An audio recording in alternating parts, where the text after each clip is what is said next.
Okay. Well, good morning to today's President's Chat. It's with Professor Catherine Jones, radiologist. Thank you very much, Catherine, for agreeing to do this President's Chat. You've been actually our sponsor speaker twice already at QMWS events. There's always so much interest in what you do, and we discussed that it's very much granted your own President's Chat. So today we'll have about 20 minutes, not very long, but just some general topics that we noticed there were a lot of questions about. So most of the questions. Oh yes. Thank you for the invitation, and I'm looking forward to having a chat today. Okay, that's great. Most of the questions we received were about AI in radiology. I think it's a hot topic at the moment. I just wanted to ask you, I know you're very big in this topic, so we're really excited to have you answering our questions. But can you tell us what the current situation of AI is in radiology? Absolutely. So radiology has the advantage in the AI space of being a very data-rich specialty. We are very digital and have been now for well over 20 years, which is different to a lot of other parts of medicine. And so we've had the opportunities now to gather very big digital data sets, not just of different types of images, but now also linking our digital imaging data, so the pictures, if you like, with the clinical outcomes for our patients. And so that has really been a very fruitful playing field for people who are interested in developing AI models, looking not just for how to better interpret the images that we look at, but how to make the process more efficient and how to create prediction models about what will happen to patients on different types of treatment, and also predicting development of disease based on imaging that we already have and other demographics that we know from the patient file. So this has been such an amazing advancement in software engineering over the last 10 years. It really is, the most exponential growth that you could imagine in terms of technical ability to create these incredibly large and sophisticated models. Everyone has heard about ChatGPT and various other large language models, which year on year, or even sometimes month to month, show significant advance in terms of how sophisticated they can be. We have benefited from that in radiology already because we've been able to leverage our existing digital data. So I keep getting asked by radiologists and non-radiologists alike, oh, is this becoming mainstream? And the answer is yes. We already use AI, not just to help us interpret the imaging, but also to help us in our image acquisition. We can acquire CT scans now for 50% less radiation dose because we have AI algorithms within the scanners helping us to reconstruct images using less X-ray concentration. So patients are already benefiting from AI every single time they come for a scan. Yeah, that's amazing. Yeah. And I bet your daily practice has changed a lot as well over the past couple of years. What do you notice? There's probably three things that I would say. When I have an AI tool helping me as a bit of a safety net, it's pointed out an abnormality and said, oh, you might want to look at this area. We think that there might be a lung tumor here, or we think that there's a bleed in the brain over here. It's not always correct. So AI is not a perfect system, but neither is the human. And if I know that I have something to look at on the AI, then it means that the mistakes that I would have made before can be reduced because the AI will pick up some of them. Yeah. So that's the first thing, is it's a safety net for clinical error. The second thing is that we're able to use that first read of the AI to flag urgent pathology, and that means that it'll come up on my work list quicker, which is really important. Until we had AI to look at things first, we were really relying on what the referral information said to know how urgent the case was. And of course, patients don't always follow the textbook. And what the referral thinks could be wrong often isn't what's wrong with the patient. And you can have an unexpected pulmonary embolus or an unexpected collapsed lung. And we don't know that until we open the case. Now we use the AI findings to flag them and to look at them sooner, which is better for patient care. And then the third sort of real aspect of change, if you like, is when I open up my cases now, the image quality is significantly better because we've been able to use AI increasingly in how we acquire the images, which means that I can be more confident in my diagnosis. So all of those three things coming together have really made a significant impact on how I do my job and how the patients are benefiting from their diagnostic imaging. Yeah, yeah. And a huge safety net that's actually developed around you, which must be very nice on a daily basis.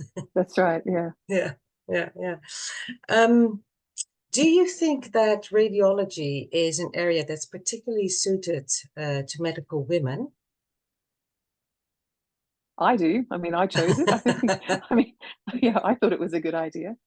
I Yes. would say that radiology as a specialty, once you're in it, is as friendly towards women as it is towards anyone else. In Australia, every time people go onto a registrar training program, there's always concerns around, what if I want to work part-time? What if I want to take a break from, for whatever reason, irrespective of whether you're male, female, or in between. And that's a problem for everybody, but it's a problem more faced by women who would like to take maternity leave. And we're actively working on that at the Radiology College here in Australia and New Zealand to make it easier for women should they want to take a career break while they're training. One of the great things about radiology is that once you become a consultant, it's a specialty where you don't have to build up a large patient practice. And so it's quite possible to do radiology in flexible hours. I can do school hours if I want. I can do evenings if that suits my lifestyle. Then, of course, we can come into the hospitals, and that's where I am today, doing my hospital shift. There's a lot of option for how you want to practice your radiology these days. And again, it comes back to the fact that we're very digital. You don't have to be sitting with the patient. You can be, reporting from home or, being a bit more remote for some or all of your practice if that's what suits you. So yeah. I think it's very, very friendly to everybody. The real sort of prerequisite, I think, to do radiology is curiosity. You need to be curious about what is causing patients' symptoms, because radiology is like problem solving all day long. It's a very deductive reasoning process. And so if you're interested in that and that keeps your mind happy and stimulated, then definitely consider radiology. Yeah, yeah. And it sounds like there's a lot of flexibility and autonomy, which is, of course, something that a lot of people miss in medicine, unfortunately. Yeah. That's right. And now we do know that the training pathway is very competitive. Do you recommend anything that people can do to increase their chances? To boost their chances? Yes. Yeah, for sure. So this year, the College of Radiologists here in Australia and New Zealand, under the advisement of the Australian Medical Council, is having a centralised process for people interested in applying for radiology. And there will be some resources on that RANZCR website, within the next few months to help prospective radiology registrar applicants.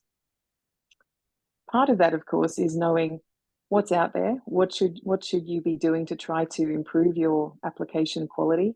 And that's, of course, covering many things: your clinical experience, whether you've had any radiology specific experience, looking at perhaps doing audits or a research project, and attending some courses and showing an interest. It's not all about that. It's all about being, a well-rounded person and having the right motivation to do radiology as well.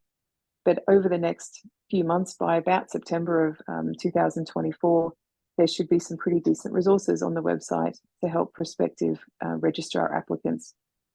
The other thing I'd suggest is if you're interested in radiology and thinking about applying, is to actually make friends with your local radiologists and see if you can sit with them and see what they do all day.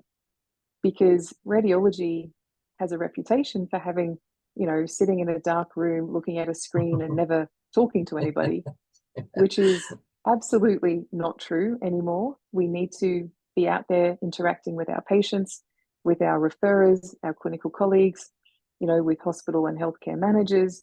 We are a really important part of the healthcare landscape. So go and find a radiologist, ask them what they do during their day, and you'll find that every radiologist has a different experience. It'll give you a more comprehensive flavor for what the specialty is and what you might be able to do within the specialty. Really important to do that. Yeah. And I think by now you also have the hottest topics on conferences with most interest where people will come to.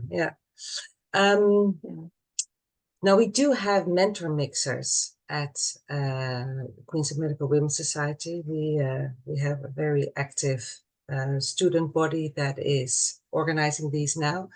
So we do hope that you will be able to be one of our mentors on an occasion. When you are, we will be publishing it, that's for sure. Okay, good.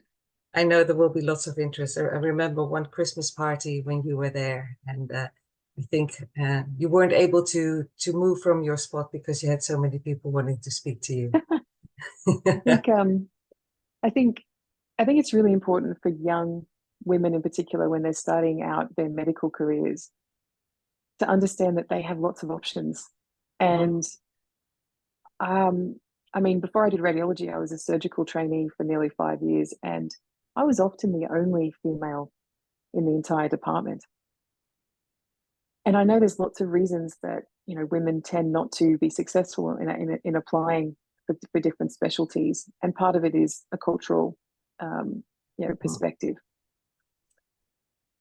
I think there's a lot of work still to be done to not only change the cultures within the more established specialties, but also to encourage our younger female colleagues that they can do what it is that they would like to do with their careers. Now, I work in radiology. It's a very, female-friendly specialty. And it does make the choice easier if that's something you're already inclined towards. I also do feel like quite often when I speak to young women who are starting off as medical students or junior doctors, because they don't see somebody in that role, they don't see a female in that role that they can look up and say, well, it is possible, someone has done it before. It's as people say, if you don't see it, you can't be it. And so these sorts of events that the QMWS arranges are really important to show the opportunity and the possibility that is out there for women if they really feel passionate about something, is just to do it, to go for it. And really, really important to make it visible. So I really admire the work that the society has done on that. We can only do it with great members like you. So thank you very much for being such an active member, being there for us and doing this President's Chat with me today. I think we're around the 20 minutes mark. Do you think there's anything important that we have missed that you, I think, should be part of this chat? Something I sometimes tell to my younger colleagues, I have a bit of a stable of young doctors who try to get into radiology. What I tell them is everything that we do in our careers, like nothing is ever wasted. Every time that you do a project or you become involved or you meet new people, is you learn something. Yeah.